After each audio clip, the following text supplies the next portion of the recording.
નમસ્કાર દર્શક મિત્રો, આપ નિહાળી રહ્યા છો N24 ગુજરાતી। તો નજર કરીશું આજના મહત્વના સમાચાર પર। જંબુસર પોલીસ દ્વારા ગૌવંશ કતલ મામલે 4 આરોપીની ધરપકડ, 1 આરોપી વોન્ટેડ।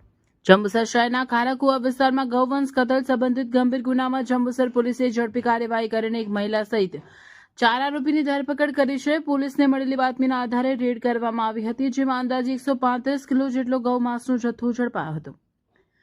આ મામલે પોલીસ તપાસ દરમિયાન મોહમ્મદ સફી ઇસ્માઇલ કુરેશી, મોહમ્મદ હનીફ ઇસ્માઇલ કુરેશી અને જાબિર કુરેશી નામના 3 આરોપીઓની ધરપકડ કરવામાં આવી છે। ઉપરાંત ખાતુન ઉર્ફે ખેરુ નામની મહિલાને પણ ગૌવંશ હત્યા સંબંધિત ગુનામાં ઝડપી લેવામાં આવી છે। જંબુસર પોલીસ દ્વારા આરોપીઓને જંબુસર શહેરની બજારમાં લઈ જઈને ઘટના સ્થળે રીકન્સ્ટ્રક્શન કરાવી કાયદાનું ભાન કરાવવામાં આવ્યું હતું। આ કેસમાં જંબુસર પોલીસ સ્ટેશનમાં ભારતીય ન્યાય સંહિતા, ગુજરાત પ્રાણી સંરક્ષણ અધિનિયમ તથા પ્રાણી ક્રૂરતા નિવારણ અધિનિયમની સંબંધિત કલમો હેઠળ ગુનો નોંધવામાં આવ્યો છે। હાલમાં એક આરોપી વોન્ટેડ હોવાનું જાણવા મળ્યું છે અને તેની શોધખોળ જંબુસર પોલીસ દ્વારા ચાલુ રાખવામાં આવી છે। સમગ્ર મામલે આગળની તપાસ હાથ ધરવામાં આવી રહી છે। જંબુસર પોલીસ સ્ટેશનમાં 11/3/2026ના રોજ ગુજરાત પ્રાણી સંરક્ષણ અધિનિયમ તથા પ્રાણી ક્રૂરતા નિવારણ અધિનિયમ અનુસંધાને કુલ 5 તોમતદારો વિરુદ્ધમાં ગુનો દાખલ કરવામાં આવ્યો હતો।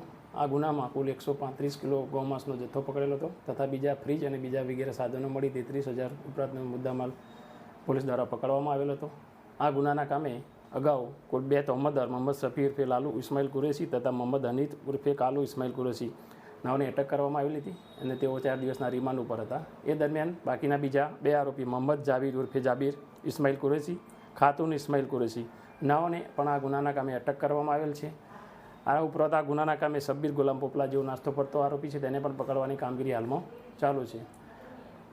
આ ગુનાના કામે જંબુસર પોલીસે ગૌવંશ તથા ગૌવંશના હત્યા અટકાવવા માટે ખૂબ જ પ્રશંસનીય અને પરિણામલક્ષી કામગીરી કરેલ છે।